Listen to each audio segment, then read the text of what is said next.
Ladies and gentlemen, good day and welcome to L&T Finance Limited Q4 FY25 and full year FY25 earnings conference call.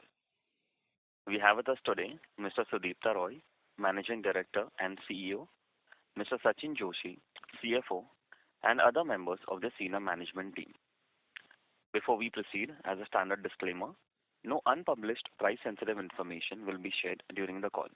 Only publicly available documents will be referred to for discussion during interaction in the call. While all efforts would be made to ensure that no unpublished price-sensitive information will be shared, in case of any inadvertent disclosure, the same would, in any case, form part of the recording of the call. Further, some of the statements made on today's call may be forward-looking in nature. A note to this effect is provided in the Q4 and FY results presentation sent out to all of you earlier. As a reminder, all participant lines will be in the listen-only mode, and there will be an opportunity for you to ask questions after the presentation concludes.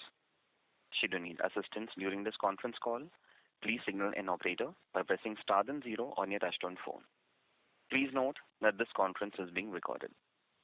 I would now like to invite Mr. Sudipta Roy to share his thoughts on the company's performance and the strategy of the company going forward. Thank you, and over to you, sir. Thank you, Nirav. A very good morning, everyone. I welcome you all to the investor call for Q4 FY25 and the close of the financial year 2025. Today with me on the call are our CFO, Mr. Sachin Joshi, and the senior management team of L&T Finance. Similar to our previous calls, today's call is divided into two sections, taken up sequentially by myself, followed by our CFO, Mr. Sachin Joshi, who will be talking about the overall business metrics and financial performance. Post our commentary, we'll be happy to take questions on the call. Before we delve into the highlights of the quarter, I would like to give you some flavor of the current macroeconomic scenario and the sectoral outlook. With the global environment, tariff and trade war are dominating the economic headlines, closer home in India, we're looking at prospects of a strong recovery on the back of a very good monsoon last year, record Kharif and Rabi crop harvests, and improvements in rural liquidity aided by tailwinds from lower inflation and easing of the interest rate cycle. The growth outlook for India, as predicted by IMF, remains relatively stable at 6.2% in 2025, supported by private consumption, particularly in rural areas. Underlying momentum remains robust, driven by better consumer demand, higher exports growth, increase in government expenditure, and strong agricultural performance. Rural demand is continually improving on the back of record Kharif production and favorable agricultural conditions. Total Kharif food grain production is estimated at 7% higher compared to last year and 9% higher than average Kharif production in the last 5 years. Estimates of Rabi production are running over 5-year average levels as well. Along with expected better than average Kharif arrivals this year, an initial forecast of a normal monsoon in the current fiscal, it will set the stage for further revival in the rural economy. A strong rural demand backed by a rebound in agricultural production, an anticipated easing of food inflation, and a stable macroeconomic environment augur well for near-term growth outlook. Private consumption will also be supported by the tax benefits announced in the Union Budget, with higher budgetary allocations towards employment-generating schemes and easing monetary policy by the Reserve Bank of India. The central bank's recent liquidity infusion measures and lower risk weights for non-banking financial companies will help transmit the benefits from a softer monetary policy to the broader economy. However, the impact of adverse weather shocks such as heat waves and altered rainfall patterns on agricultural output remains monitorable at this point. The recent trade tariff-related measures have also exacerbated uncertainties, posing new headwinds for global growth and inflation. We remain watchful of the first changing global environment and believe that strong domestic demand, benign inflationary conditions, and sustained policy support should help us navigate the volatile global environment. Coming to this quarter's highlight, I would like to share that the operating environment in the microfinance sector remained challenging during the quarter, with some state-specific events like the Karnataka Ordinance, about which I will speak in greater detail during the course of the call. However, despite the operating challenges, our diversified franchise has enabled us to achieve the highest ever annual PAT of rupees 2,644 crores, registering a growth of 14% year-on-year and the highest ever annual ROA of 2.44%. A robust business model coupled with responsible growth across all retail segments led to an overall quarterly disbursement of rupees 14,899 crore in the current quarter compared to rupees 15,044 crores in the corresponding quarter in the previous financial year. This was achieved despite the risk-calibrated disbursement strategy followed especially in the rural finance vertical, business finance vertical, and the two-wheeler vertical. The retail book now stands at 95,180 crores, a growth of 19% year-on-year, while the overall book size reached rupees 97,762 crore in FY25, registering a 14% year-on-year growth. The growth reflects the strength of the retail business franchise aided by a strong execution engine, proactive portfolio management, and prudent risk management. We'll continue to focus on making our retail growth trajectory sustainable and predictable. I would like to take some time here to share an update on the various strategic and technology projects and technology initiatives we have taken during the course of the year. Project Cyclops, our proprietary AI/ML-based credit writing engine that was operationalized in Q1FY25, has now been extended to the tractor business as well and is currently live with 24 scorecards after a 100% scale-up in two-wheeler dealerships. We aim to implement it in the personal loans business in Q1FY26 and in SME finance by Q2FY26. We would like to update that in order to independently review the efficacy of our two-wheeler underwriting through Project Cyclops, the portfolio was analyzed through TransUnion CIBIL's proprietary credit vision algorithm. We are pleased to share that the analysis clearly demonstrated shift of origination to a lower risk portfolio underwritten through Cyclops engine for the periods August 24 to March 25 as compared to a non-Cyclops legacy portfolio, with estimated credit costs paring downwards by an estimated 100 to 150 basis points. This drop in risk cost and subsequent improvement in overall asset quality will augment the overall profitability of the two-wheeler portfolio going forward. We are hopeful that the full impact of Cyclops on the two-wheeler business in terms of improved all-round metrics should be visible by Q4 FY26 as the newly generated Cyclops portfolio replaces the old legacy portfolio. Our next transformative technology initiative for FY26 will be operationalizing the beta version of Project Nostradamus, a state-of-the-art, first-in-industry AI-driven automated real-time portfolio and credit risk management engine leveraging traditional as well as alternate data. We estimate to bring it to production by the end of Q2 FY26. Additionally, we launched the beta version of a third generation of our mobile platform.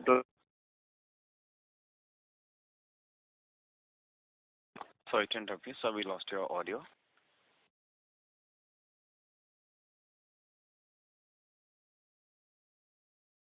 Ladies and gentlemen, please stay connected while we rejoin the management back to the call.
Ladies and gentlemen, please stay connected while we rejoin the management back to the call.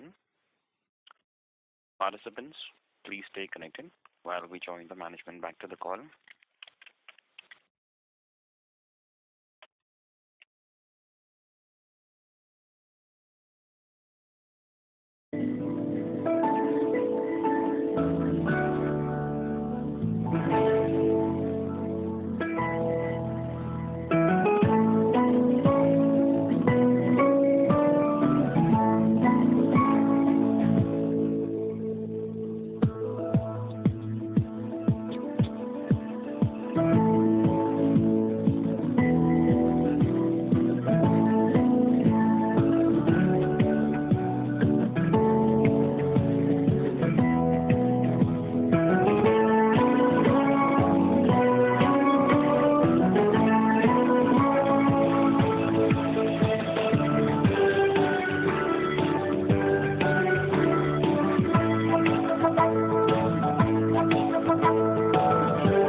disbursements in the RBF and two-wheeler businesses.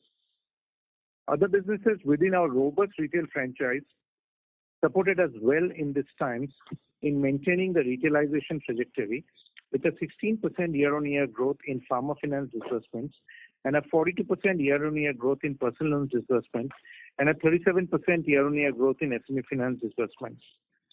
In home loans business, we clocked a 27% year-on-year growth in disbursements in spite of an overflow of close to 800 crores of disbursed checks to the next quarter on account of delayed banking of checks by customers in line with the revised RBI guidelines.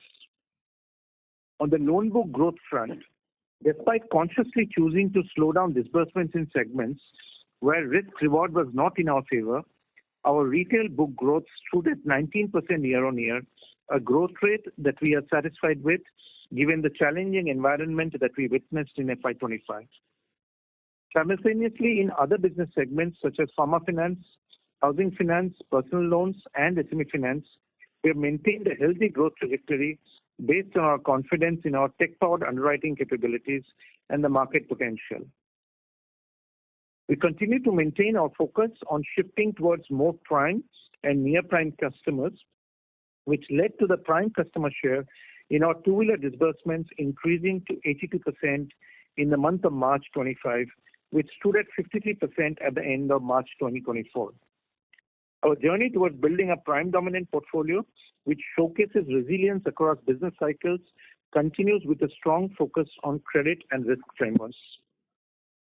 On the asset quality front, we maintained retail GS3 and NS3 at levels closer to the threshold levels of GS3 less than 3% and NS3 less than 1%, despite the macro challenges and the segment-specific challenges in the microfinance segment. Our consolidated GS3 stood at 3.29%, while NS3 was at 0.97%, which is below the Lakshya threshold of 1%. The fourth and last milestone on the ROA front, as you are aware, we have moved from tracking retail ROA to console ROA in the range of 2.8 to 3% as per our original Lakshya 2026 targets. We have registered the highest ever annual ROA of 2.44%, up by 12 basis points year-on-year. This has been achieved despite microfinance industry challenges and risk-calibrated disbursement across all lines of business. We remain committed to delivering the Lakshya ROA goals and the continuous improvement in ROA trajectory should resume as the segment headwinds in the microfinance sector dissipates.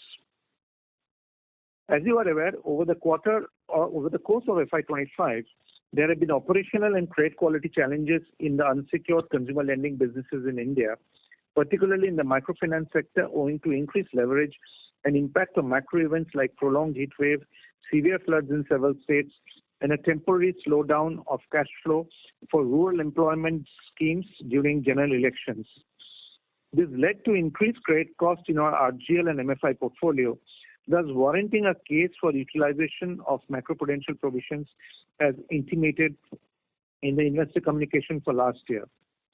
As guided previously, post-approval by the audit committee and the board, we have utilized the sum total of rupees 400 crores of macroprudential provisions for full year 25, 100 crore in Q3 FY25, and 300 crore in Q4 FY25. The actual utilization of rupees 400 crore is the lower end of the guided range of utilization, which was possible on account of a relentless focus on restoring collections efficiency in the rural group loans and MFI portfolio. With this, we move into the next financial year with an adequate buffer of unutilized macroprudential provisions of rupees 575 crores. This quarter witnessed an industry event in the form of an ordinance towards prevention of coercive practices for unregistered finances in Karnataka.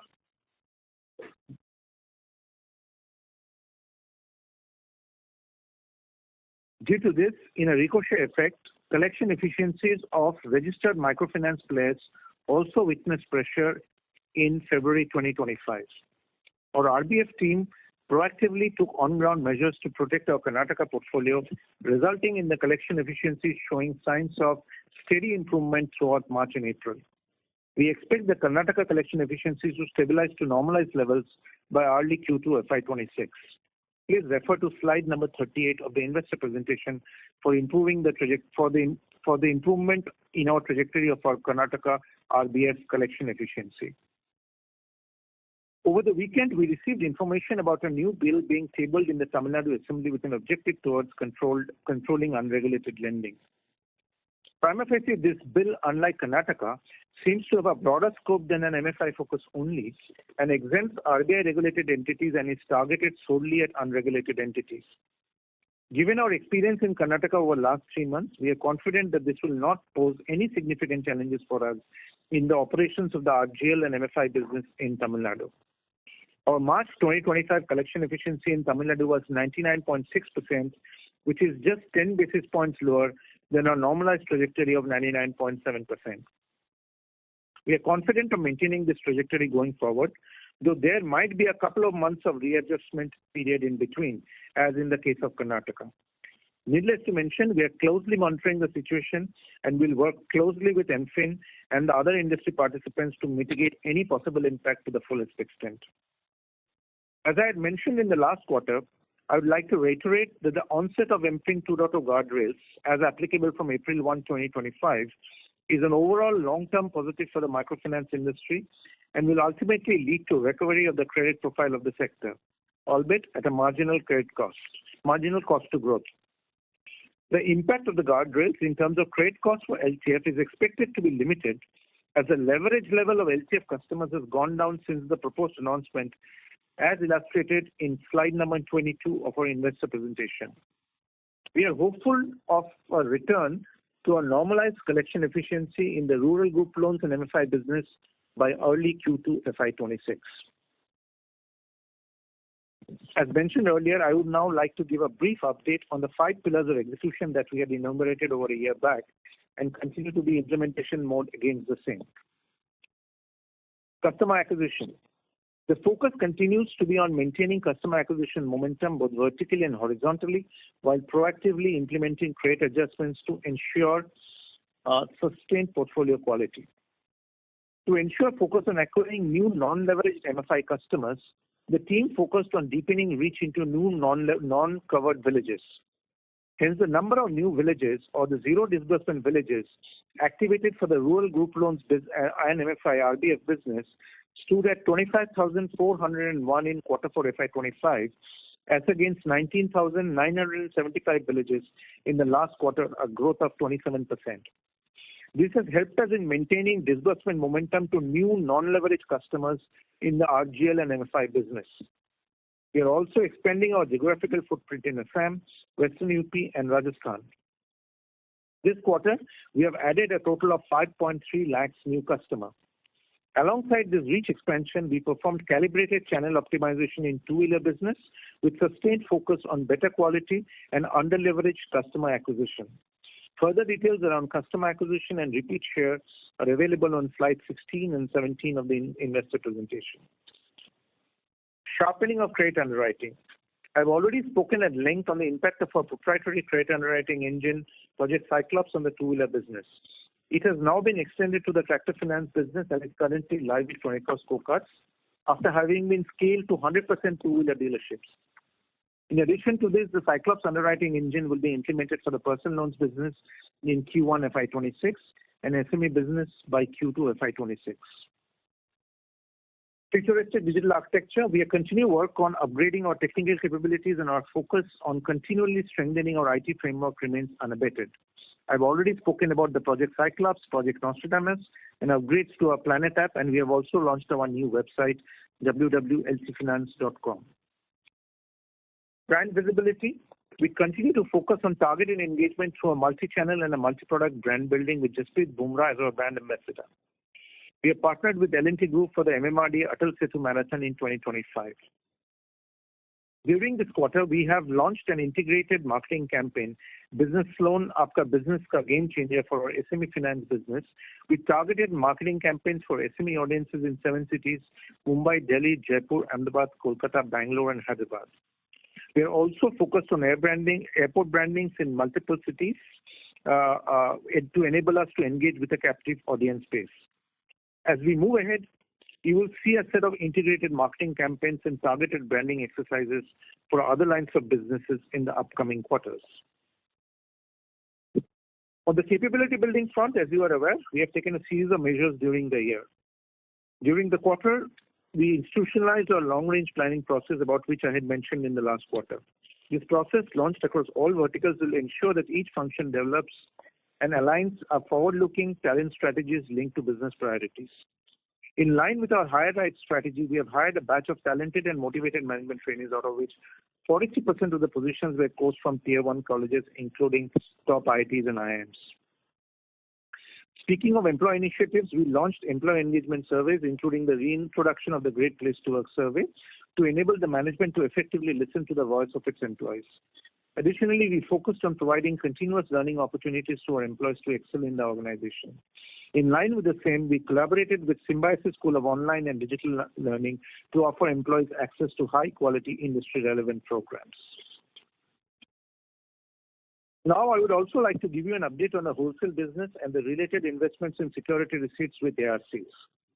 The wholesale book has been reduced from 5,528 crores in FY24 to 2,582 crores in FY25, a reduction of 53% year-on-year. Security receipts book has also been reduced from 6,770 crores in FY24 to 5,862 crores in FY25, mainly due to monetization of assets driven by active stakeholder negotiation, completion of projects, and subsequent sale of constructed units and recovery measures implemented through legal action. With wholesale book reduction progressing satisfactorily, we'll continue to work with the ARCs in focusing efforts towards the reduction in security receipts. Now, let me take you through our performance in our new product initiatives as shared in the last call, where we have been successfully scaling our microlab, warehouse receipt finance, and supply chain finance products. In the microlab domain, we have expanded our geo presence across 6 states in southern and western geographies, and further expanding footprint in Rajasthan and MP to scale up the business. The asset book has crossed the milestone of 450 crores in Q4 FY25 on the back of strong credit underwriting to build a sustainable high-yield secured portfolio. Similarly, our warehouse receipt finance business launched to address post-harvest needs within the agricultural value chain, which uses a digitally assisted process, resulting in superior turnaround times for sanction, disbursement, and commodity release. This business under the farm finance vertical has achieved cumulative disbursements of rupees 500 crores in FY25. Lastly, our supply chain business under the SME finance vertical was launched in Q3 FY25, which offers dealer and vendor finance, and while at a nascent stage, we hold a positive outlook towards its potential to scale profitably.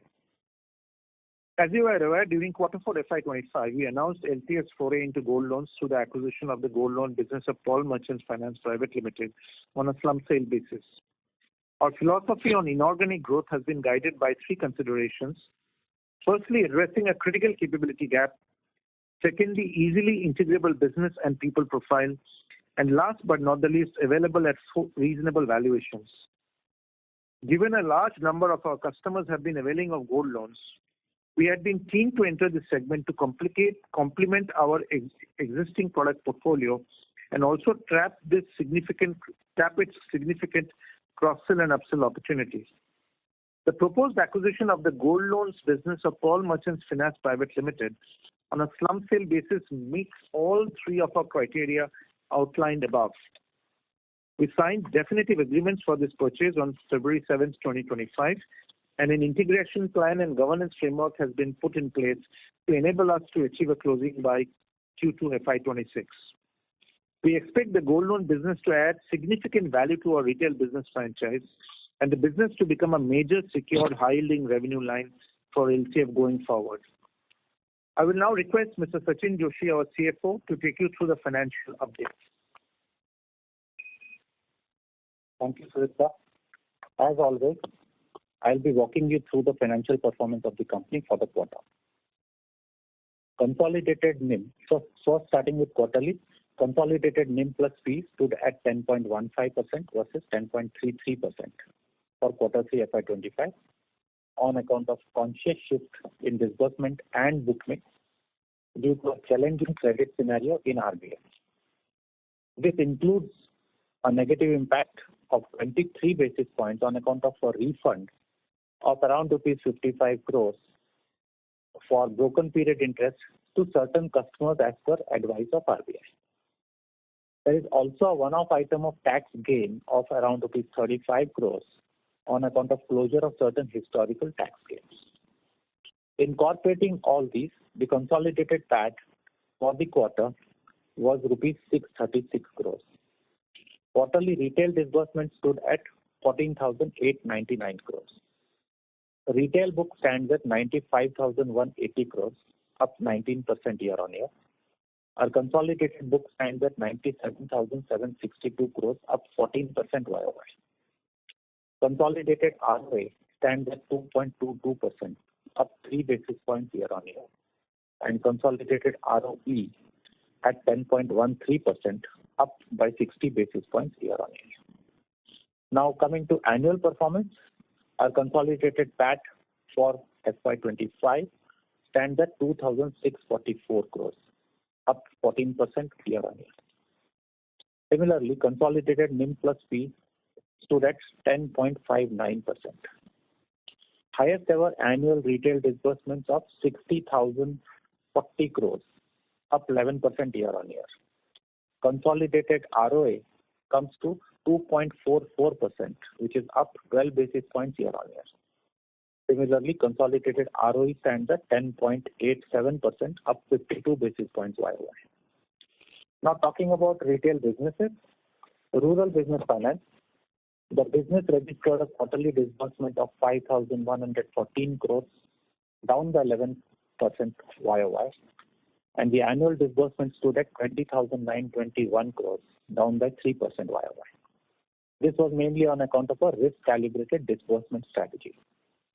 The book size reached 26,320 crores, up 0.3% quarter-on-quarter and up 6% YOY in Q4FY25. Talking about farmer finance, in this vertical, the quarterly disbursement stood at 1,755 crores in Q4, which was up 15% YOY, while the annual disbursement stood at 7,935 crores, up 16% YOY. We had carried out multiple changes along with credit calibrations in this business during the year, which allowed us to take full advantage of a favorable monsoon and optimal rural liquidity, thereby leading to a double-digit growth. The book size reached 15,219 crores, reflecting a growth rate of 10% year-on-year. Coming to urban finance, the segment which comprises two-wheeler, personal loan and home loan LAP businesses, it saw a 2% year-on-year jump in overall quarterly disbursements and 22% jump in annual disbursements. As a result, the overall book size increased from 45,897 crores in fourth quarter of FY25, translating into a 27% YOY growth. The two-wheeler business registered quarterly disbursement of 1,857 crores in the quarter, down 26% YOY, and annual disbursement stood at 9,285 crores, which was up 8%. The book size increased to 12,321 crores, up 10% YOY. Notably, 82% of these two-wheeler disbursements in March were in the prime segment. This reflects our focus on quality growth and risk-adjusted returns. In the personal loan business, we achieved our highest ever quarterly disbursement of rupees 1,915 crores, translating into a growth of 98% year-on-year. And the annual disbursement stood at 6,096 crores. This was up 42%, with the book size of 8,648 crores, an increase of 34% YOY. The double-digit growth is due to the expansion of physical distribution through the DSA channel, with focus on salaried prime customers and scale-up of the fintech partnerships, which now contribute 22% of the quarterly disbursements. Moving on to housing, we achieved quarterly disbursements of 2,332 crores. This was down by 7% YOY, and annual disbursement stood at 9,582 crores, with book size of 24,929 crores, an increase of 35% year-on-year. Growth in this segment aided by newer partnerships and strong network of distribution channels. In SME business, Quarterly disbursements stood at 1,528 crores, up 26% YOY, and annual disbursements stood at 5,000 crores, up by 37%. The book stood at 6,524 crores, up 67%. The growth in business volumes was aided through increase in direct sourcing and existing strong network of distribution channels. Now let me hand over the call back to Sudipta to make his closing statement. Thank you, Sachin. The year gone by saw considerable headwinds, especially in the microfinance business. However, we remain resilient while showcasing our ability to thrive even in a challenging environment. We are optimistic that FY26 will present a far more benign operating environment, which will help us scale up business momentum riding on the back of significant improvements across all 5 pillars of execution that the organization has implemented in the recent quarters. We expect our disbursement momentum to gain pace in FY26, especially in our urban businesses and our rural businesses in H2 FY26.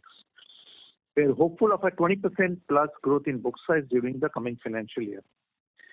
We are also hopeful that our rural group loans and MFI business will resume its growth trajectory from Q1 FY26, picking up pace in H2 FY26 on the back of an already forecasted better than normal monsoons. Growth in all lines of business will remain the primary agenda in FY26 after having completed the credit administration framework rehaul through full implementation of Cyclops and introduction of Nostradamus. Hence, we expect the growth momentum to pick up significantly from H2 FY26 in a risk-calibrated manner. In the backdrop of existing market conditions, we expect NIM plus fees to trend in the range of 10 to 10.5% as yield changes made in FY25 reflect in the ongoing book mix realignment. This year, we'll also be focusing on building OPEX efficiencies in our collections and credit administration verticals, which will be a byproduct of our Cyclops implementation.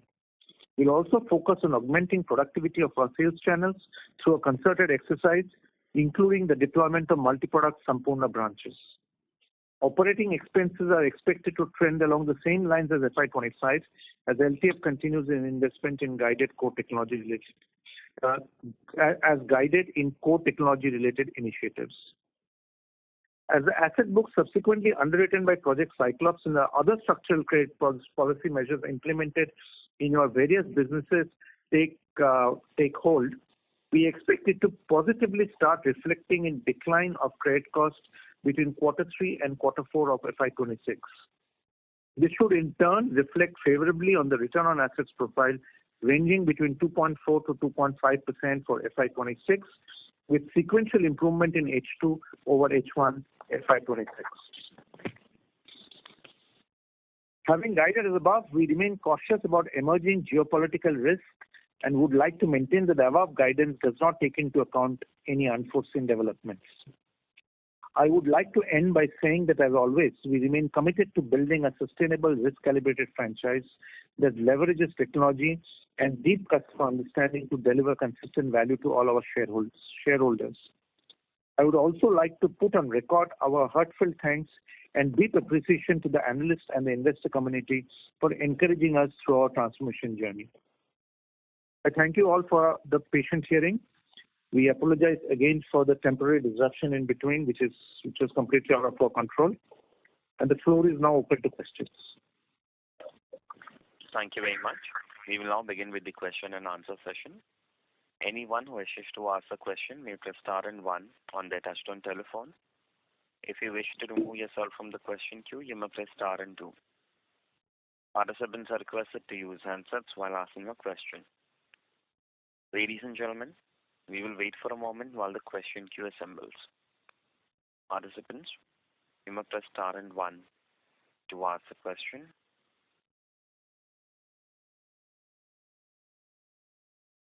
A request to all the participants, kindly use handsets while asking a question. If the audio is unclear, we'll be asked to come back for a follow-up. The first question is from the line of Kunal Shah from Citigroup. Please go ahead. Yeah. Hi. So firstly, on credit cost side, if you can just highlight with respect to the various product segments contributing to the overall credit cost of 600 odd crores. So last time maybe MFI was closer to 160 odd crores. How much is the MFI this quarter? And even on two-wheeler and consumer loans, you indicated that it will take a couple of quarters to see the full benefit. But how has the behavior been in 4Q on say two-wheelers and consumer loans? Kunal, this is Sachin here. As you are aware, we really don't give breakups product-wise on the call, but I can broadly give you a trend. And it continues to be on the same lines as in the earlier quarters. We had mentioned on the call that yes, microloan of course is the key business where we are looking at higher credit costs because of the reduction in collection efficiency. So that is one part where we have also mentioned that we have utilized 300 crores to take care of that incremental credit cost. But apart from that, we have also seen credit costs emerging out of farm. Directionally, it is slightly lower compared to the previous quarter.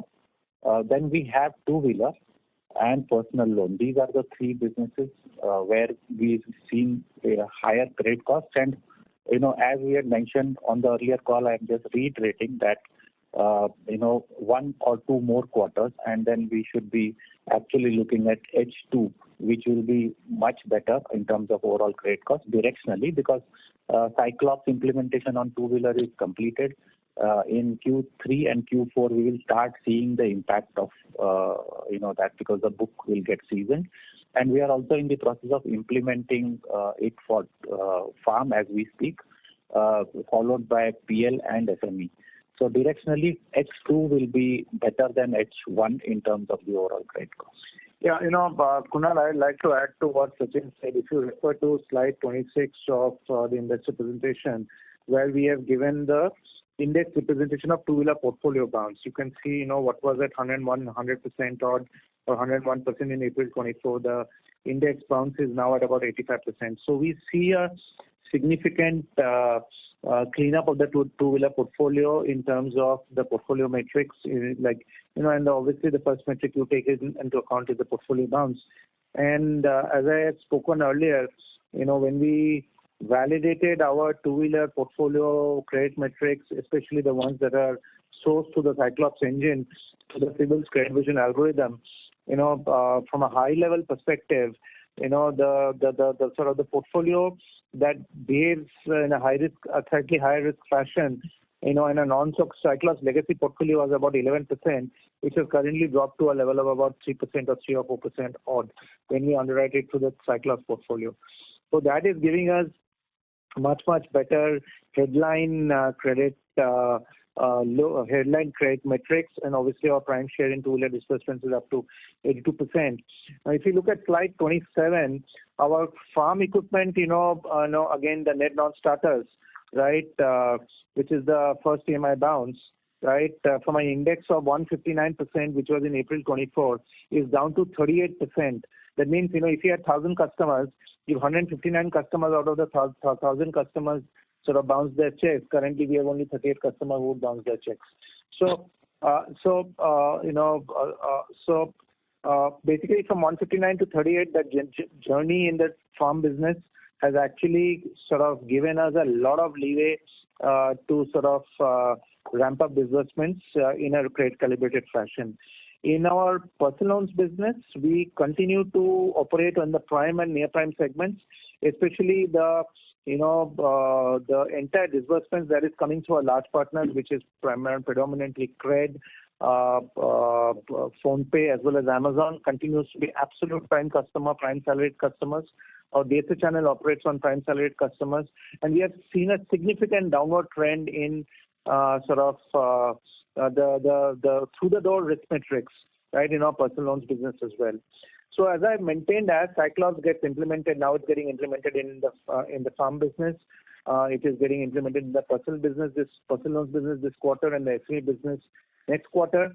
As all of them get implemented and the overall portfolio quality origination becomes far more cleaner, and because of the much tighter credit matrix followed over the last 12 months across all lines of business, we expect a very normalized credit cost trajectory in H2 FY26.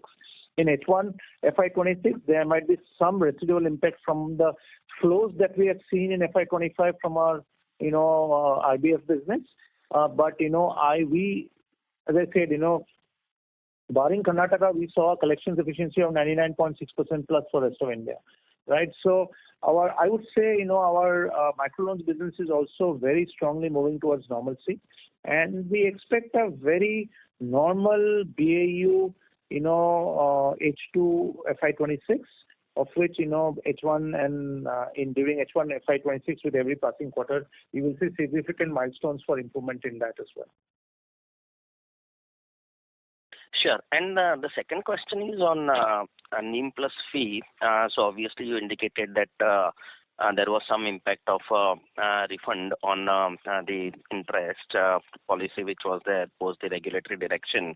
But otherwise, maybe would there be further pressure as we look to maybe at least on the MFI side that portfolio would be coming off? So could there be further risk to this NIM plus fee, or maybe you are confident of the guidance of 10 to 10.5%? I think 10 to 10.5 guidance we stick to. We already gave clarification on what was the incremental one-time impact, which will go off. And as the disbursements in the microloan piece start growing, as things come back to normalcy, you will start seeing that because it's now a question of change of mix within the retail, right? So we have also made a mention that gold loan business acquisition also will happen in early part of quarter two. That happening, micro LAP business growing, personal loans growing, all these pieces put together, I think we have a fair visibility in terms of maintenance of NIM plus fee in this range. Whatever now this, the range which has come down to this level, I think from the point of view of ROA tree, the positive impact will have to start flowing from the operating expenses, efficiencies that we need to bring in, and the credit cost.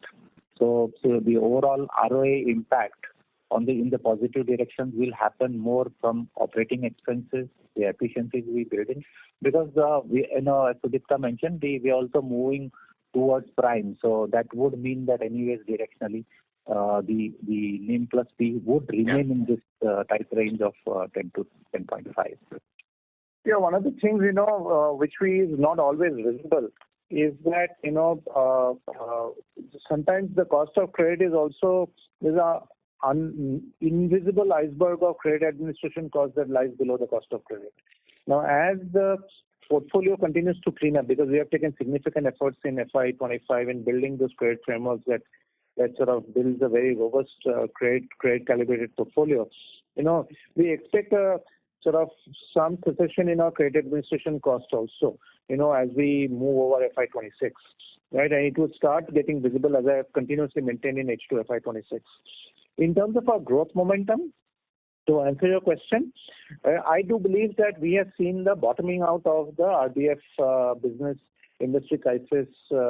And as I mentioned in the call, I do believe that the impact from the implementation of MFIN 2.0 guardrails will be limited, especially for us, because the number of leverage customers that we have in LPA plus 2 segments is quite minimal now going forward. And we see the rural business finance, especially the microfinance business, gaining its disbursement momentum on the back of good monsoons as well as a estimated good kharif crop this year as well, right? So again, we expect us to sort of get to normality by the beginning of the festive season of FY26. We are also focusing on our high yield secured businesses like MicroLab.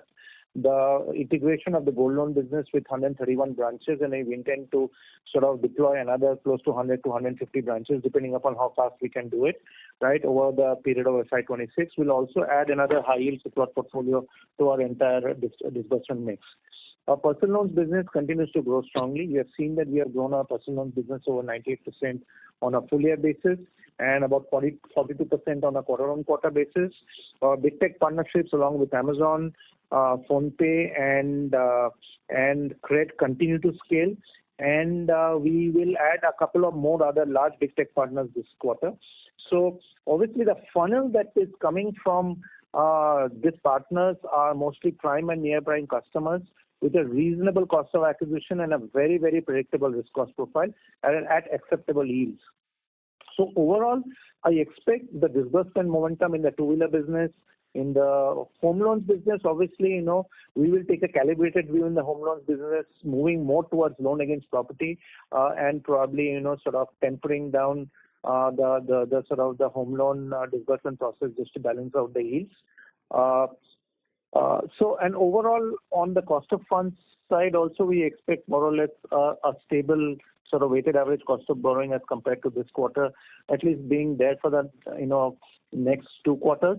And as the sort of the RBI rate cuts, we expect another 2 rate cuts to come on. And as that monetary policy transition starts happening, and if we get some movement in cost of funds towards H2 FY26, that will be anyway accretive towards our ROA profile. So we are in a nutshell, to summarize, we are more or less confident of the guided ROA profile. Obviously, the caveat is that we are not sort of factoring in any secession or disruption due to any emerging geopolitical risk. That is an entirely that is something for which we cannot focus as of now. Things remaining normal at BAU levels, we remaining confident. We are reasonably confident of the outcomes that we have talked about in the call. Thanks for such a detailed answer. Yeah. Thanks and all the best. Thank you. Thank you. Next question is from the line of Rahul Jain from Goldman Sachs. Please go ahead. Yeah, hi. Good afternoon, and thank you for a detailed presentation. I actually had 2-3 questions. The first one to start with is, can you just help us understand of this credit cost of 2.5% in this quarter, or 3.8% including the buffer? If you were to break it down between MFI and non-MFI, that will be useful, color to get. Second is, on a similar note, we see disbursal within the rural book across the board kind of declining. So is this because of the change in business structure that we are doing, i.e. moving up the consumer cohort, or you're generally cautious on some of these segments? For example, two-wheeler, the disbursals are also down. And third, sorry I'm asking all these questions in one go, but there is MFI linkage, that's why I'm asking all these questions. Third is MFI, there is now back-to-back new states who are joining the chorus of putting out the ordinance, and there is a central government bill also that was put up for the public comments, called as BULA, banning of unauthorized lending activities. So if that gets also implemented, then what kind of an impact do you see for MFI? Do you see that if these things keep coming through, would you still focus on growing MFI? And how are you going to run the business in this volatile environment from the government side? So these 3 questions, yeah. Thank you. Yeah, so Rahul, I'll answer probably the last question first.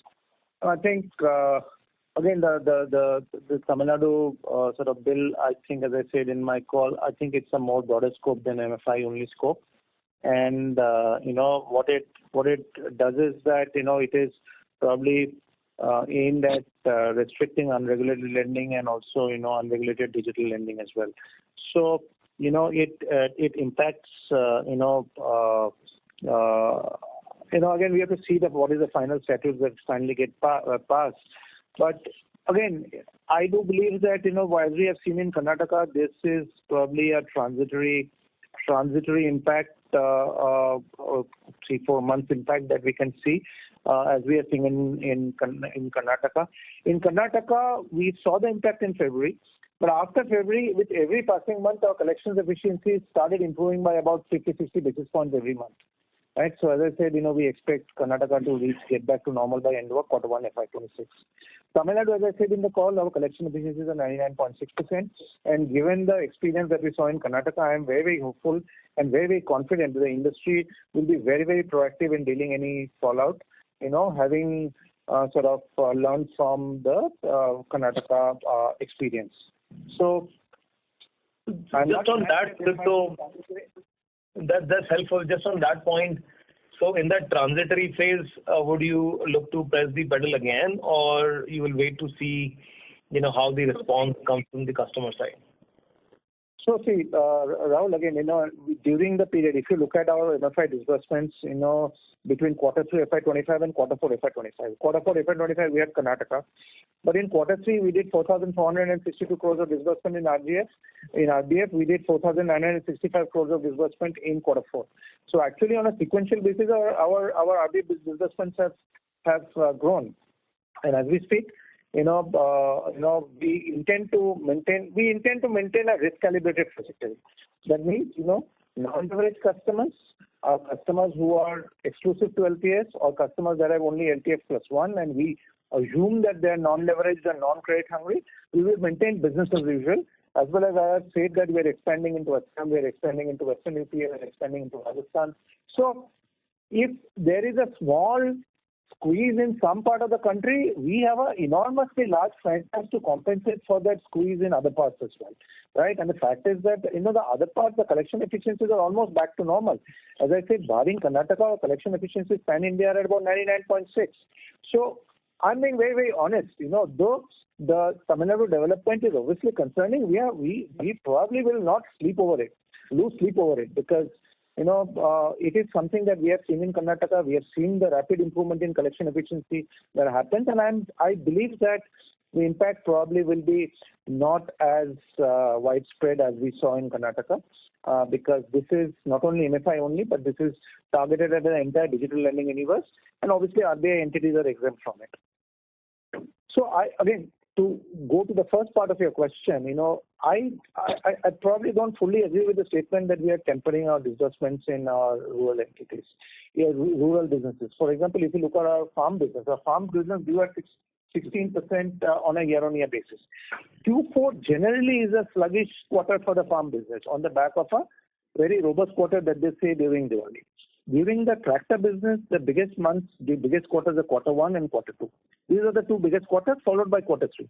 Q4 in tractor is generally sluggish, right? So you will see, on the back of a good monsoon and on the back of price increases that have been announced by most of the tractor OEMs, we are looking forward to a good disbursements in tractors. On coming to the tempering of our two-wheeler, and I'm glad you asked this question on the two-wheeler business. As I told you, we have implemented Cyclops fully for the two-wheeler business from December 13th. That is when all our dealers cut over to Cyclops.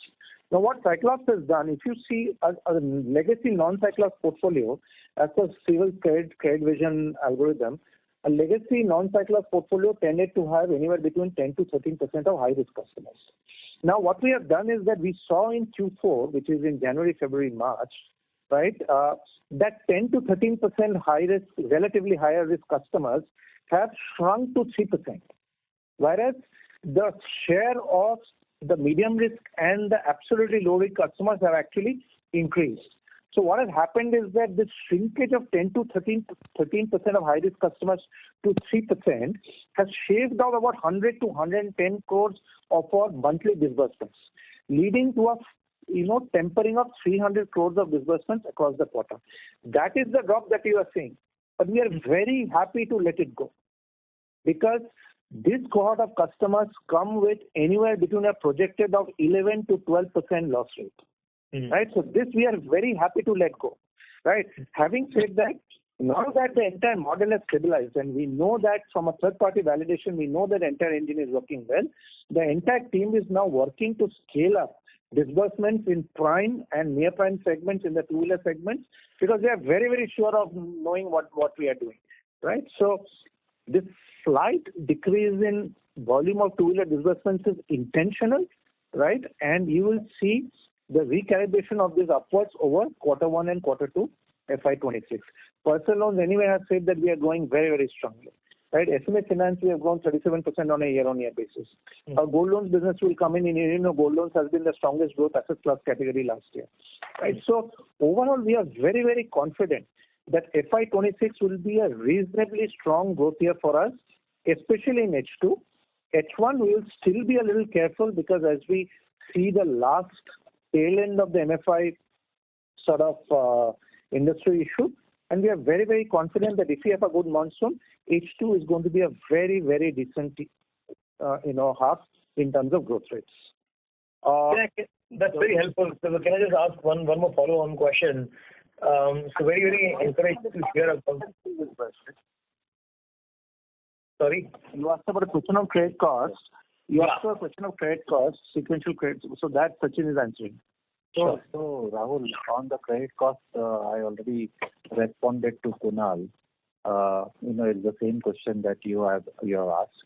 I would just reiterate that as far as credit cost is concerned, this quarter we have perhaps seen the worst as far as micro loans is concerned, and that's why we also utilized the 300 crores. This quarter was also we were in fourth quarter, and it was time for us to revisit our ECL models.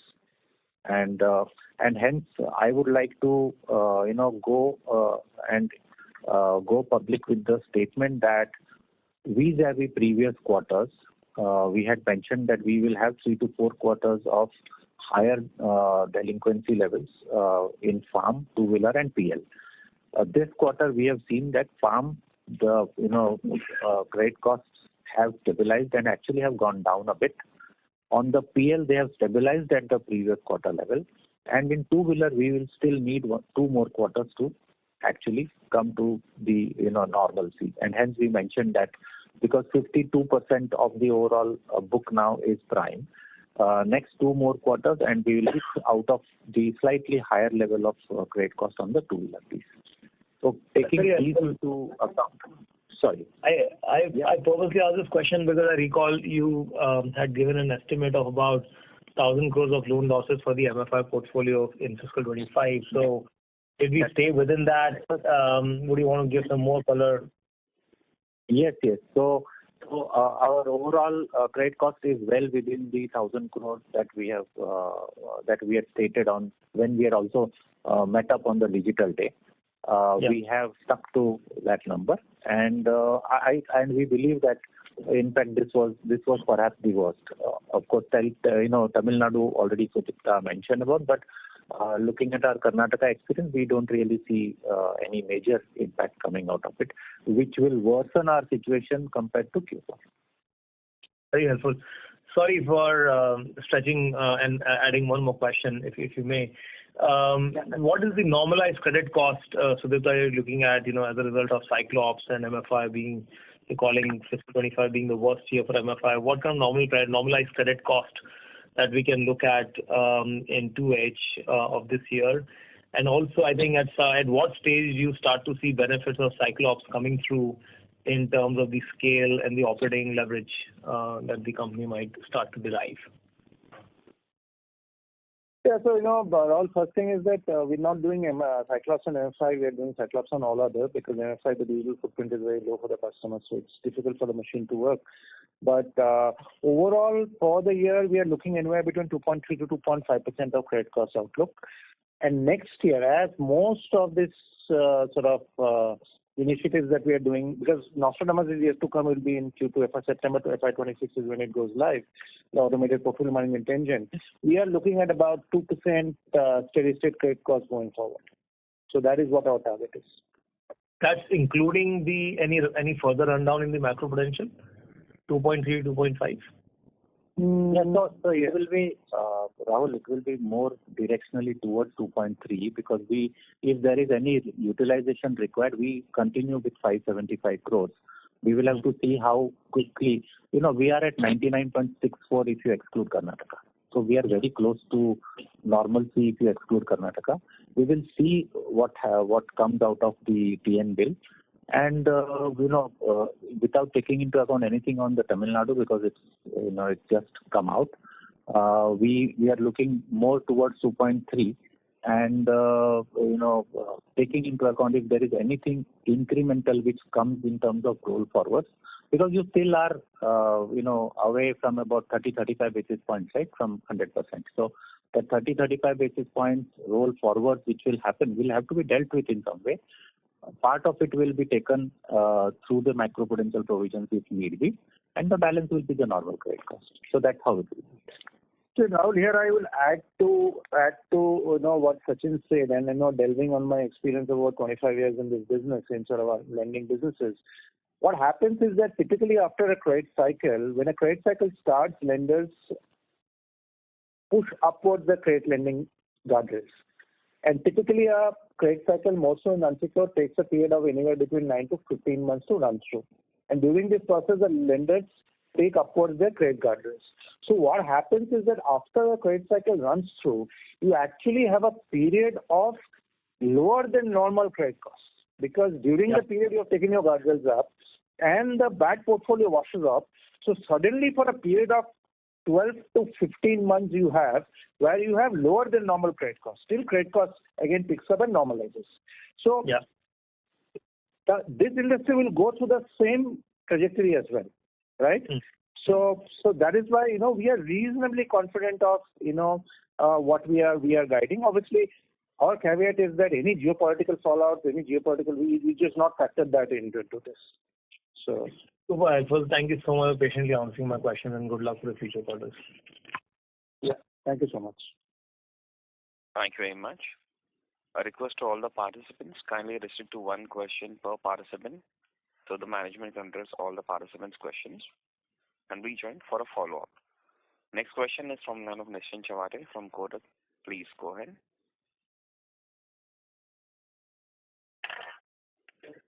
Hi, thanks for taking my question.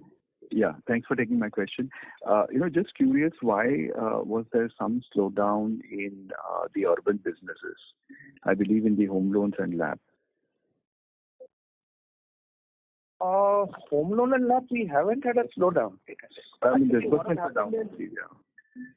No. See, Nischint, what happened was that we had 800 crores of disbursed checks, which the customers have not banked. And the new RBI guideline says is that you onboard the loan on system, right, only when the check gets banked. So basically 800 crores of unbanked checks, disbursement unbanked checks were not included in this quarter's disbursement. Okay, so there is no slowdown per se, is what we're trying to say. No, there's no slowdown. See, what has happened is this is the first quarter that this has come into being. Now what will happen is that now this will become a quarterly relay race. Now these 800 crores will move to next quarter. Next quarter we will have some flow over to the next quarter. So this will happen. So for the first quarter, we took a hit this quarter. It's a sort of one-time impact. It's a one-time impact. No, I got it. There is no slowdown. Got it. Sorry? Have you called out the second question is, have you called out the portfolio in Tamil Nadu in microloans? Called out in the sense that what is the portfolio size we have? That's right.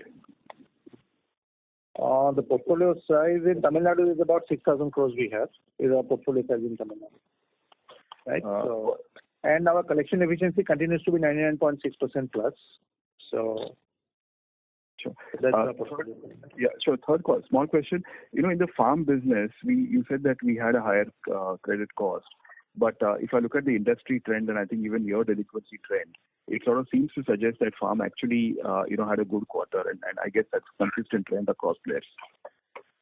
Nischint, I mentioned that this quarter, farm has actually improved, barring farm. So farm has improved compared to the previous quarters. The PL has been about the same, which means it has stabilized. And two-wheeler has been, two-wheeler we need a couple of more quarters to get out of this. Sure. And one final question in terms of... I would like to put on record that our farm credit metrics have been cleaning with every passing quarter. The metrics are looking good. We have, we are anyway, in terms of when we look at the industry representation, our industry representation on farm credit costs is, I think, is about 85% of which slide? 87%. It's about 87%. And if you look at slide 27, of farm net non-starter rates are like at a index basis. What it was on April 24, it is at 38% of that. So farm businesses have been rapidly cleaning up in terms of their credit metrics with every passing quarter. In fact, we are very, very confident about this business right now, and the structural readjustments that we had to do, both from a sales perspective, from a collections perspective, and from a credit perspective, we have done. It's finished, and it has started delivering results. So if we have a good monsoon this year, which is projected, I think the farm business will do very, very well this year. That's good. And just finally, going forward in FY27, what kind of growth rate are we really looking at microfinance business? Is it going to be higher than the industry, company level growth, or would you want to kind of from a risk management point of view keep it at a lower level? Nischint, the question is for FY27 or 26? That's right. 27. 27, yeah. Structurally, how do we see growth in this business? Yeah. So, Nischint, what we have guided is that, we will grow between 20 to 25% overall as an organization. So that is what we will grow at. Right now, some businesses might grow at 30%, some businesses might grow a little slower. Overall, I believe the safe speed for the growth of the MFI business is somewhere between 15 to 20% is the safe speed. Right? Because, you try to grow at any speed more than that, end up with asset quality issues, etc., which I'm sure many of our competitors would have realized by now, and the industry will settle to such growth rates. So I see in FY27 anywhere between a 15 to 20% growth rate for the MFI industry. Some might grow much on a lower base, might grow faster. We are very large. So for us to maintain that growth rates is a task in itself. So we will try to achieve those growth rates in FY27. But I think the FY27, the growth rate that we'll get in FY27 will in general be visible from from H2 FY26. Q4 FY26 will be generally indicative of the growth rates that will be achieved towards FY27. Again, for our business, rainfall becomes a major criteria. So again, that remains the joker in the pack. So that caveat notwithstanding, I do believe a very, very normal year in FY27 as well. But directionally, we seem to be kind of moving a little bit more skewed towards urban businesses than rural. I think that's my broad reading. True. In the sense that the share of urban businesses have grown primarily because we have tempered disbursements in the RBF business, right? Mm-hmm. And also, but the fact is that if you see the gold loans business when it comes in, and because we have, our MFI customers have borrowed 15,000 crores worth of gold loans, suddenly you might see the rural component of the gold loan might suddenly become quite large, right? And the micro lab business, which is primarily semi-urban rural, also might start growing, right? So it will continue, sort of calibrated in calibrated ratios. We are very, very clear. We are not seeking a particular urban-rural split or etc. We are not seeking it. What we are seeking is risk-calibrated growth, right? And wherever risk-calibrated growth is available, whether be it urban or rural, we'll chase that. That's perfect. Thank you very much and all the best. Yeah, thank you. Thank you. Next question is from the line of Harshit Toshniyal from Premji Invest. Please go ahead. Hi, sir. Am I audible? Yes, you're audible. So the question was on the tie-ups with Amazon, PhonePe, etc. for the personal loan sourcing.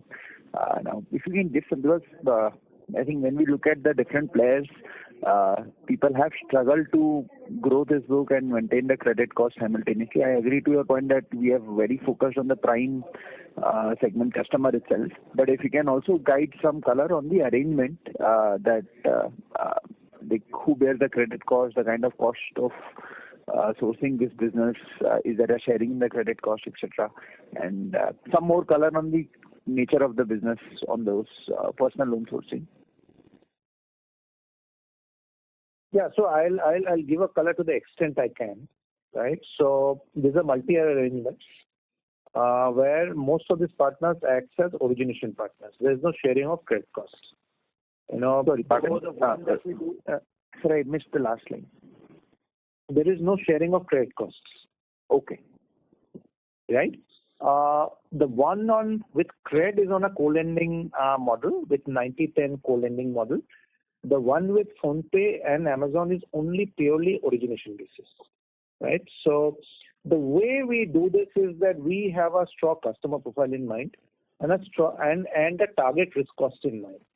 What we do is that we overlay this customer profile, and we have, that is the science that we do. We have certain metrics or certain what I call signals which are available for these customer types. And when this is overlaid on their customer basis, they come up with a set of target customers. And then those customers are targeted through their digital platforms, which obviously go through the conversion funnels through us. Just to give you some sense, our average ticket sizes for this is about 2.5 lakhs odd, right? Our average yields are close to 16% on this platform, and average processing fees range anywhere between 1.5 to 2% depending upon the platform. As of now, we have done about close to 600 crores of disbursements. And if you see the scale up between January we did 99 crores and we did 215 crores all in the month of March. So you can see that in 3 months the volumes are double this platform.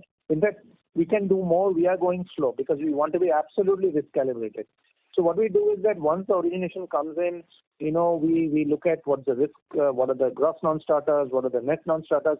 And I'm happy to sort of inform you that the net non-starters in the portfolio generated so far is close to nil, because we maintain a very, very close watch on the quality that we are onboarding to. Having said that, right, and this is, please understand that still we have not implemented Cyclops on top of this. Cyclops is going to get implemented on the personal loans portfolio this quarter. And, we have seen the scorecards, how they're working, so we are deeply optimistic about this. And last but not the least, having, I in my previous stint I've worked with Amazon for 5 years. So I have a deep understanding of the nature of the portfolio and what works and what doesn't work. So we are very, very confident of scaling up in a very risk calibrated fashion and taking wind in our sails from the distribution power of these massive platforms, right? Correspondingly, what we also want to do is that as these platforms scale up in a risk-calibrated fashion in the prime segment, we will also temper our disbursements in the other segments, where we might not have a favorable risk-reward.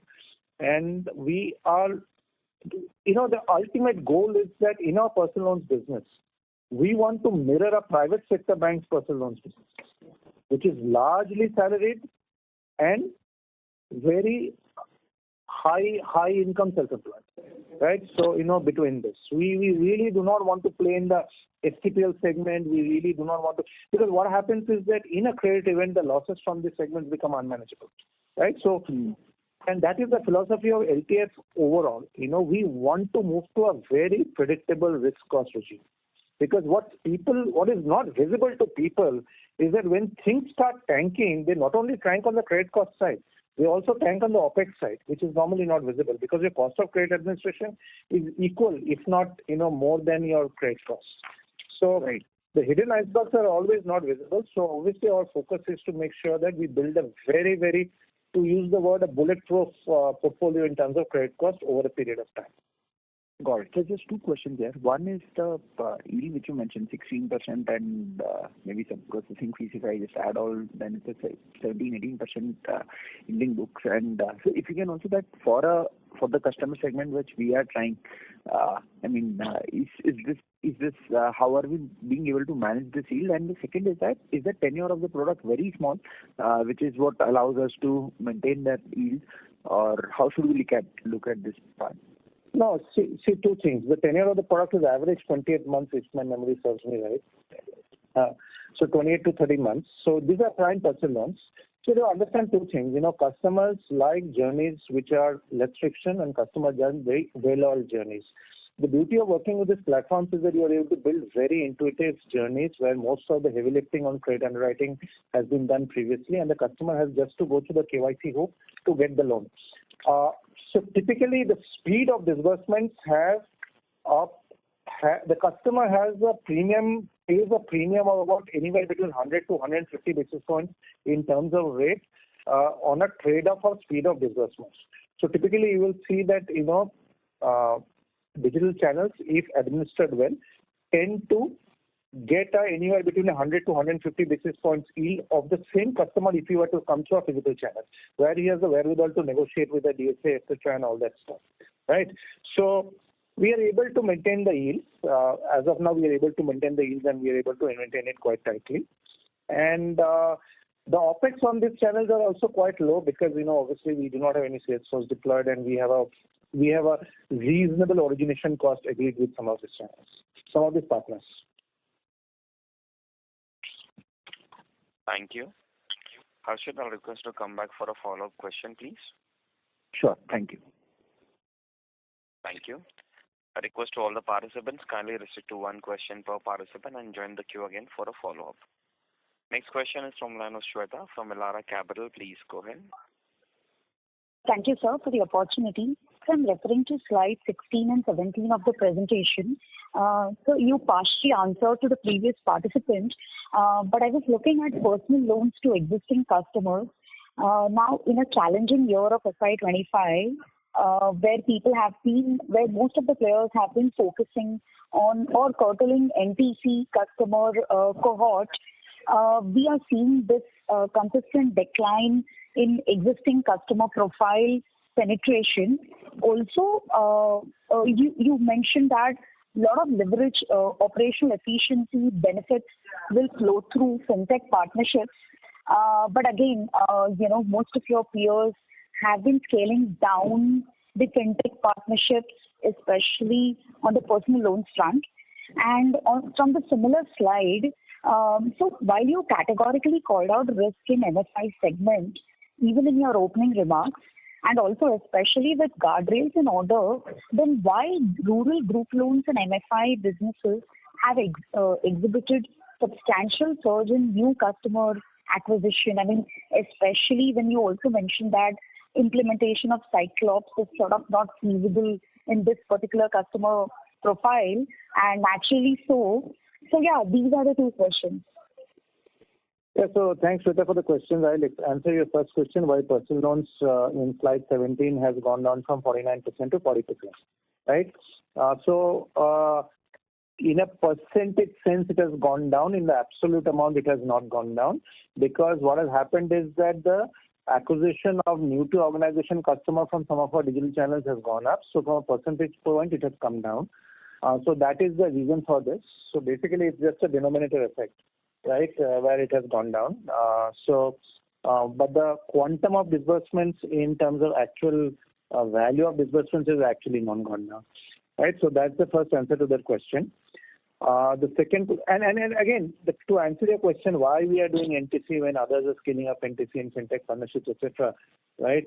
So the fact is that we are very very clear that our target segment, we do first things. We don't do STP. Our average ticket size on personal loans, even through all our partners, is above 2 lakhs, right? Average is about 2.5 lakhs, right, with a 28 to 30 months tenure. So we really do not do the small STPL personal loans that we do. We don't do that. And the second thing is that if you look, many of our partners, right? For example, Amazon, we are the only provider. And the fact is that in Amazon also we are very, very clear that we go above the absolutely pristine customers, right? And given the fact that and the fact is that we really do not do any new to credit customers. We do new to LTF customers, but most of the customers have a significant bureau track, and we are able to underwrite them vis-a-vis the significant bureau track. And with Cyclops, we'll not only using the bureau track, we'll be using the entire alternate data track to underwrite them. So we are very, very confident of what we are doing. We cannot comment on what others are doing or what has been the experience of others. As I said, we have done about almost close to 600 crores of origination, in our large partners over the last 4 months, and the delinquencies are close to nil. Right? So we are very, very certain of what we are doing, and we know what exactly we are doing. In terms of the RBF customers, as I said, one of our objectives is that when the entire industry is going through an asset quality issue, one obviously has to look at non-leveraged customers. Because, if you look at most of our competitors, especially in the microfinance industry, their book sizes have shrunk over last year. We are probably one of the, maybe as per information available with me, we are probably the only player, whose book size has grown by about 6% on a full year basis, right, in the microfinance business. So we have to go to segments where we get non-leveraged customers. So that is why in our new village coverage, we have increased by about 25% on a quarter-on-quarter basis. Because if we do not go granular into distribution, we will not get the new non-leveraged customers. And anyway, we are expanding our funnel into our hitherto non-distributed areas like Western UP and Rajasthan. Right. So, and there is no deviation from our core underwriting philosophy and the core guardrails that we have been following in the RBI business since 2022.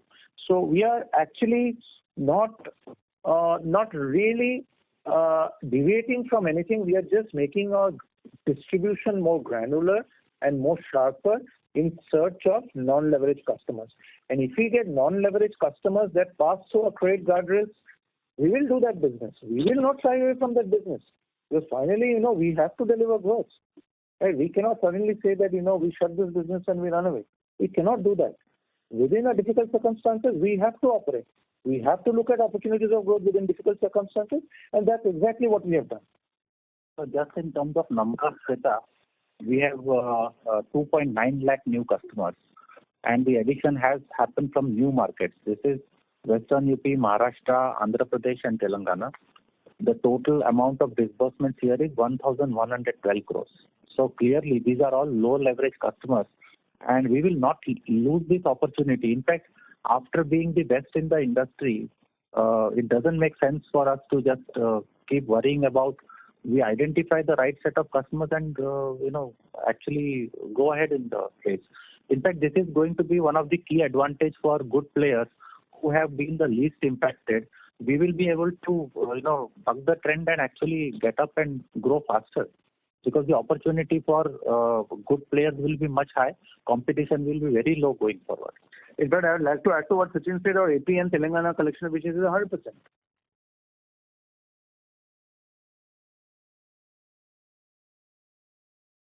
Yeah, fair point, sir.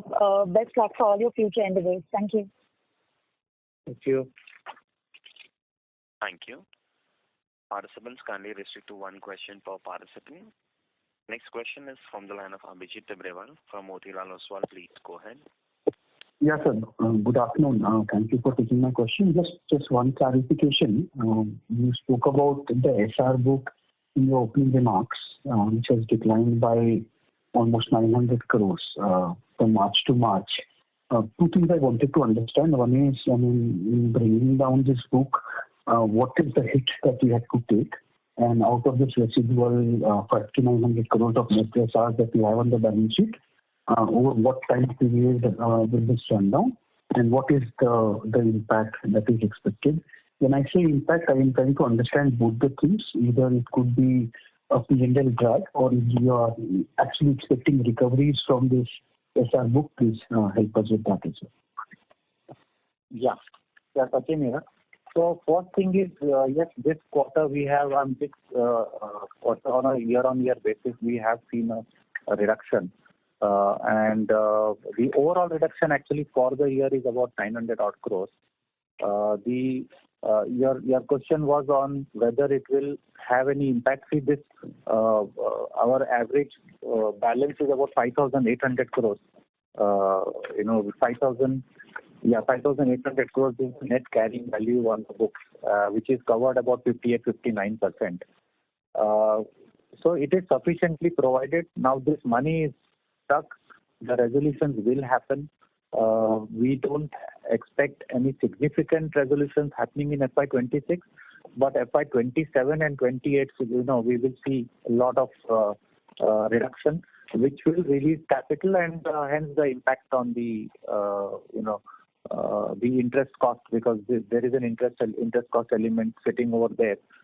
At least 30 to 40 basis point is the cost, which will actually come down as the full book starts getting released. We have also seen a wholesale book coming down from about 5,500 crores to 2,500 crores year-on-year basis. That also is releasing capital. So yes, wholesale book now is the issues that we used to have. They're coming down significantly, and I think it will only as the resolutions start happening, we should, as mentioned in the earlier calls also, there should be some good news also coming up in 27-28 in terms of release of some provisions. Got it, Sachin. So then, sir, just one more clarification. Earlier during the call, couple of times when we guided for credit cost of 2.3 to 2.2%, what kind of macro-prudential provision utilization are factoring in for the MFI business? Yeah.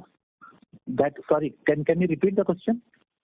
Something earlier in the call when we guided for 2.3 to 2.4% of credit costs in FY26, what is the quantum of macro-prudential provision utilization from the MFI business that we are factoring in? See, we have not, actually we have to wait for how things pan out. There is no point in making an assumption. Once the Karnataka collection efficiencies come back to some kind of normalcy, we will be having better visibility, and we have also now to look at Tamil Nadu. But all I can give you in terms of assurance is 575 crores is much more than what we may actually end up needing. So we from your point of view in terms of modeling, you can safely assume that at 2.3, 2.4, whatever is the credit cost, it will not come and hit the P&L. Got it. And lastly, so whatever impact that we saw in Karnataka in the month of February, they will actually start hitting the P&L sometime in the first and the second quarter. If at all there is some disruption in Tamil Nadu, suffice is to say that whatever we see in 1Q will actually hit the P&L of the microfinance business in 2Q and 3Q? No, I would like to clarify this. The Karnataka sluggishness in collection efficiency was not because of leverage issue was not because of, customers did not have money. It was because customers had a clarity issue. Customers, were confused about whether the regulation is applicable to them or not. Collections will happen in the Karnataka business, but they will come with a delay.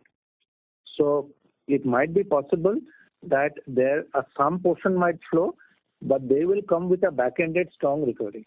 This is what our belief is, right? And that is why your collection efficiency, if you see, is improving by 50 to 60 basis points with every passing month in Karnataka. I believe, I believe that the Tamil Nadu impact will not be as widespread or as problematic as the Karnataka impact, because if you look at Karnataka already had trouble brewing in this industry before the legislation came in. It is because of the trouble that the legislation came in. We had serious issues in Gulbarga, we had serious issues in the part of northwestern Karnataka. There was already some issues that was visible, right? In Tamil Nadu, as of now, there is no major issue in any district or in a sub-administrative area, right? But there can be. We are not denying the fact that there can be some impact, right? But given the fact that the guideline has a far more wider scope, as whatever the preliminary reading understand, obviously it's evolving, so you have to understand it much more fully, right? So we will have to.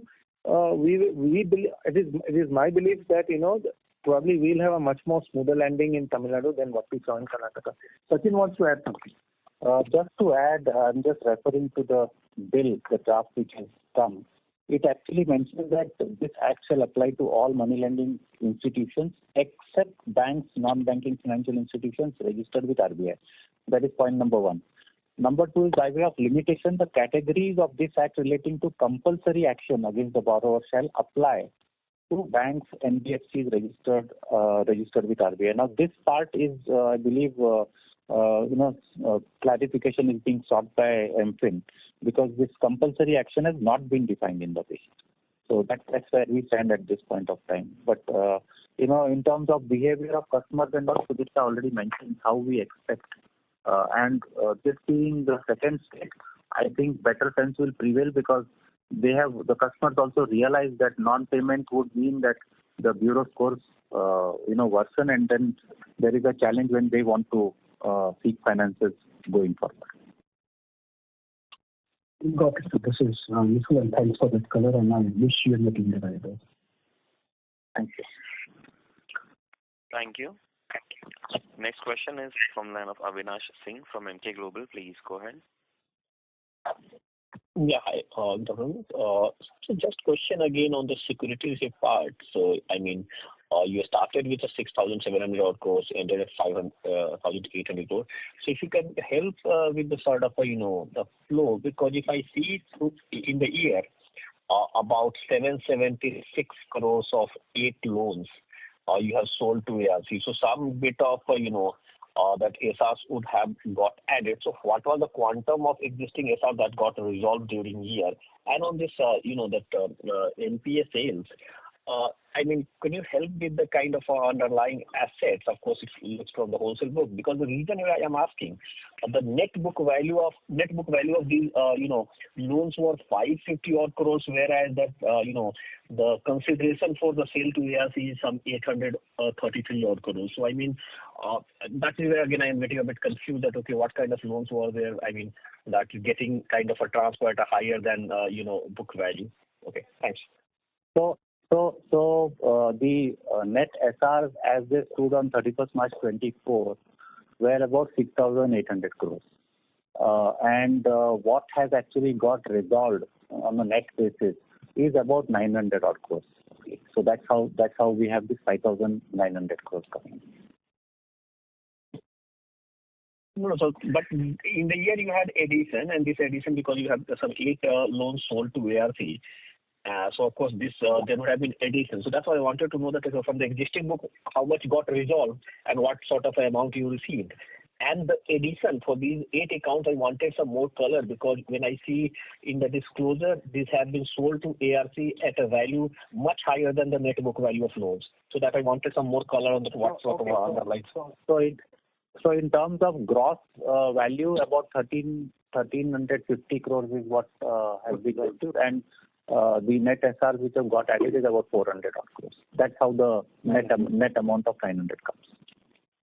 So resolution has been much higher. I mean, if that's what your question is.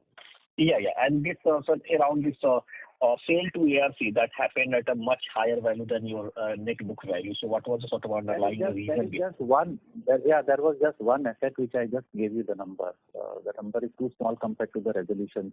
The resolutions of 1,400 and addition of about 400. So that's why. Okay. Okay. Thank you. Thank you. Next question is from Sheshuan Gao from Schonfields. Please go ahead. Thank you so much for the opportunity. My first question is on the growth outlook.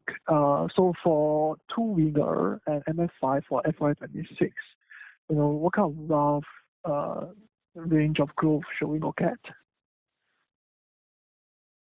MFI for growth for you want for only MFI for FY26? Yes, MFI and two-wheeler. I just want to understand what kind of growth should we expect. MFI for FY26, we have to see how Q1 goes. But we think in MFI in FY26 we'll end up with a growth somewhere between 10 to 15% growth for the full year is what we are hopeful as of now. Between a 10 to 15% growth. And for the two-wheeler business, we are hopeful of a growth between 15 to 20% is what we are hopeful of on the two-wheeler business. Yes, sir. And just want to reconcile that with our NIM plus fee guidance, right? Because these two are the higher yield products, and we are guiding overall growth of 20%. So, there's still a negative mix happening in FY26. Plus, within two-wheeler, your disbursement prime is at 82%, and if I'm not wrong, you're saying that on the book mix is about 50% prime. So, what are the levers to prevent our NIM plus fee to further fall or offset this negative mix in FY26? We are obviously will be scaling up of our gold loans business. So our gold loan business is coming in. As you know, gold loan business is a very high secured product. We'll be scaling up of our micro lab business as well, which is also a high yield secured product. Our personal loans business will scale up. Our personal loans average yields between the DSA and our large partnerships is upwards of 17%. So the personal loans business will also be scaling up, and throughout the year we'll also be working on certain fee generating initiatives. We'll be starting working on fee generating initiatives. As of now, I would not like to elaborate on that, and as and when we are ready, we would like to elaborate on that. So overall, we expect that.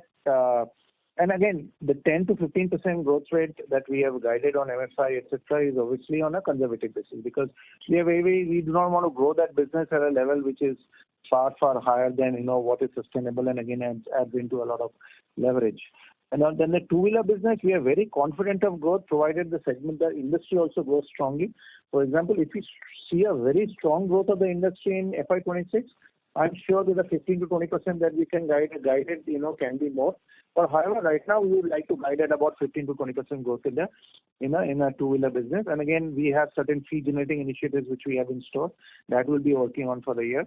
Overall, I do believe, and as Sachin has guided, through a mix of high yield secured products, through a mix of our existing growth products, as well as a little of tempering down of our home loan disbursements and focusing more on LAP, as well as some space that we might get from the two rate cuts that we might come in, will help us sort of maintain the NIMs and fees in the target range. Got it. And if I look at 2-3 years out, is, let's say upper end, let's say 10.5, is 10.5 a medium term range we should think about as well? I think we will have to wait for the mix to settle down, because there are few new products. We'll have to see what kind of growth trajectory they pick up. We have personal loan, we have SME, we are also wanting to get into secured SME.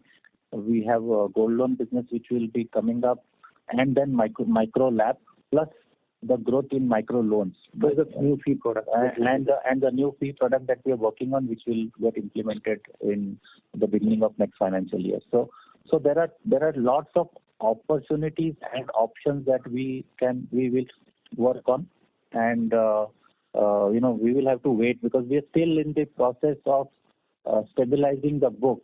Once we stabilize with the right kind of mix, because we also need to ensure that the secured unsecured piece also works for us. So it is not just going to be NIM plus fee in isolation. We will have to also look at what is the kind of impact it has on our operating expenses, which have to tend downwards, and the credit costs. So whatever impact, if we are going to continue in the prime range of customers, then naturally the operating expenses and credit costs would tend to be lower, much lower than possibly what you see currently. Got it. And just my last question is, you have been very helpful guiding us on FY25 MFI credit costs before. So, if we assume FY26, 2H26 to be normalized MFI credit costs, what kind of first half 26 MFI credit costs before using buffer that we should think about? Any rough range that we can expect there? So we will get back to you on this, because we have to first wait for the market to actually stabilize a bit. But normalized credit costs, I can just give you our example. In FY24 we had an overall 88 crores of credit cost. Compared to that, in FY25 we have anywhere between 900 to 1,000 crores. So assuming that things come back to normalcy, the credit cost requirement will be low. Actual credit cost requirement will start tapering down. But I think we need to factor in about 2 to 2.5% safety to, as the normalized credit cost, and that's what we had done earlier to create a macroprudential provision of 975 crores. Got it. It is very clear. Thank you so much. Thank you. Thank you. Next question is from line of Chintan Shah from ICICI Securities. Please go ahead.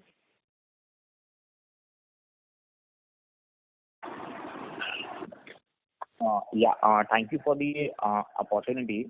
So, sir, just harping again on the credit cost. So, just wanted to understand this microprudential buffer of 575 crores. Is it only that is only for MFI and not for any other segment, right? That's only for MFI. Yeah. Sure. And just to clarify that 230 to 250 with credit cost assumption doesn't include any utilization from microprudential. So if we utilize anything from microprudential, that would be over and above that 230 to 250 with guidance. No. This will be, we are factoring in some utilization, of course, but the percentage utilization is expected to keep coming down. As I mentioned, the collection efficiencies ex Karnataka are at 99.64. So the actual requirement will come down as we progress into the future months. And as it's very difficult for us to point out a particular number. But since we have the macroprudential provisions, we also have sort of comfort from the audit committee and the board that since the nature of this event is such that it qualifies for utilization, we will utilize further if there is a need. Sure. So just one thing, and actually, sir, lastly on the OPEX front, so OPEX probably this year we believe that has been relatively on the lower end as compared to FY24 OPEX to assets, particularly due to slow business. So could that see some pickup in FY26 as we pick up on the loan growth front? No, in fact, Sudipta mentioned in his initial call transcript, if you look at very clearly, the operating expenses will be one focus area for us this year. We will try to increase the productivity, and whatever steps we have taken in FY25 and the work that is happening on Project Cyclops and the work which has begun on Project Nostradamus, all these things are going to actually help us in terms of bringing down the operating expenses. One of the key components of this operating expenses is collection cost, and there is going to be huge amount of rationalization which will happen over there.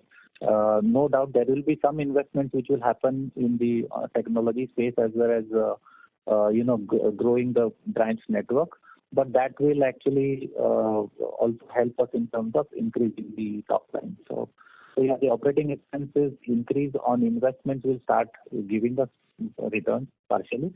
Some of it will be in the form of capital expenditure, and on the productivity front, we will start seeing efficiencies coming in, and the operating expenses should remain in control.